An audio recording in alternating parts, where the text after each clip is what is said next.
Hello everyone, welcome in today's presentation. Today we'll talk about Raspberry Pi.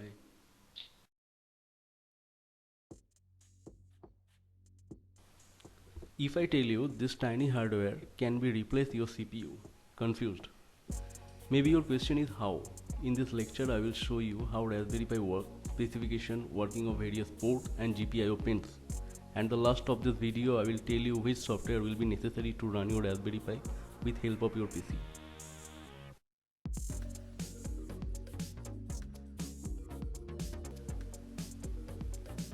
So what is the Raspberry Pi?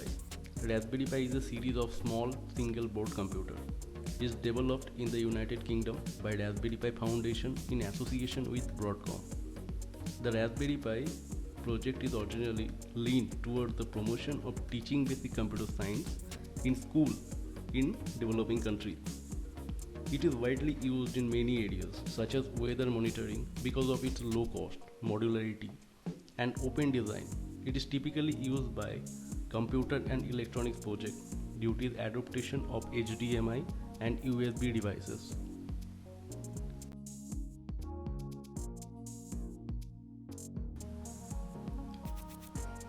So how the Raspberry Pi take an important place in recent smart technological movement? For this lecture I take Raspberry Pi 4 Model B because that is most recent update of Raspberry Pi. Firstly, take a look of its processor. The quad-core 1.5 GHz 64-bit processor makes it an ultimate embedded platform to build an AI, machine learning, machine vision or any type of academic project. RAM of this microcontroller depends on which model we take.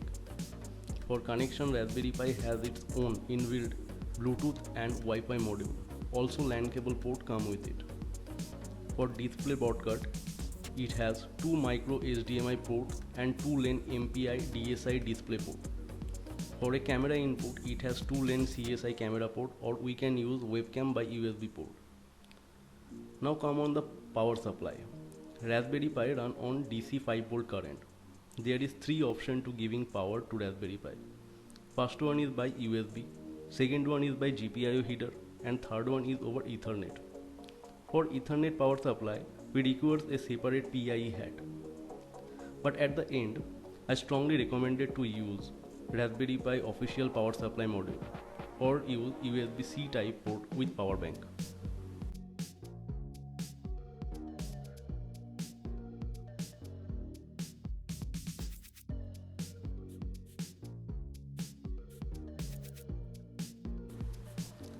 In this slide, I build a diagram which help you to understand Raspberry Pi setup with other smart devices. Kindly pause here and remember the setup structure. In Raspberry Pi, we use Raspbian OS. To import the operating system, one micro SD card is used. Recommended at least 8 GB. For display, we can use LED or LCD display to predefined port. The mouse and keyboard can be connected with the USB port.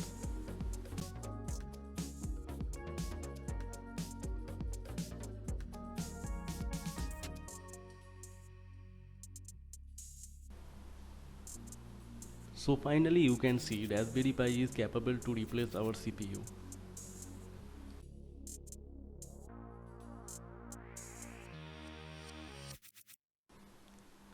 So might be now you think why we prefer Raspberry Pi rather than other microcontroller. For that here I wrote some answer. The Raspberry Pi is low cost, huge processing power in a compact board. It has many interfaces like HDMI, multiple USB port, Ethernet, onboard Wi-Fi and Bluetooth module and many GPIO pins to control some sensors. The best thing is Linux and Python, this both is support on the Raspberry Pi.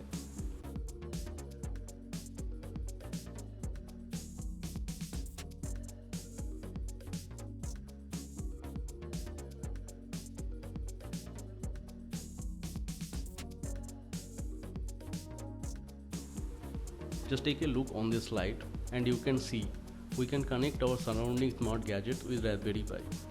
At the first you can see the smartphone is coming. So we can connect our smartphone and use as a monitor for Raspberry Pi to build a tiny compact computer system. Remember that here is 3 options to connect Raspberry Pi with smart gadgets. They are LAN, Bluetooth and over Wi-Fi.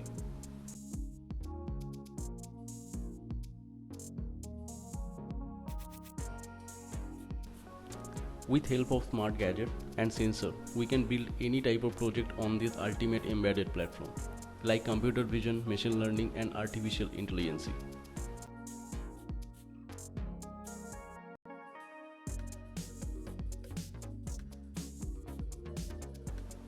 In this slide, I told you about the GPIO pins, which help you to write a program to control an actuator or sensor. Total 40 numbers GPIO pins are present on Raspberry Pi.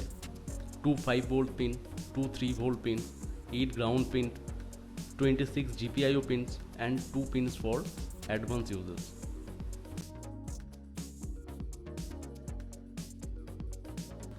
Here you can see various types of sensor. These all sensors have their own specific work. With help of the GPIO pins, we can utilize all of them in our project. Before I finish the lecture, I would like to tell you that we need two software to safely import Raspbian OS in SD card. Firstly, you have download the latest Raspberry Pi OS from Raspberry Pi official website. And before you import the operating system in SD card, you have to look that SD card was perfectly formatted or not. I suggest you to use SD card formatter to use the format the memory card. Then open the Balena HR and import the OS in SD card.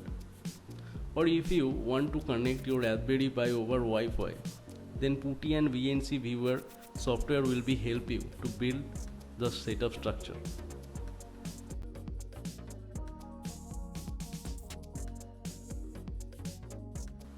After over the session, if you learned anything new from this lecture and it was helpful for you, then kindly give a like and hit the subscribe button. If you have any specific question on Raspberry Pi, ask free in comment section. Thank you to everyone. Jai Hind.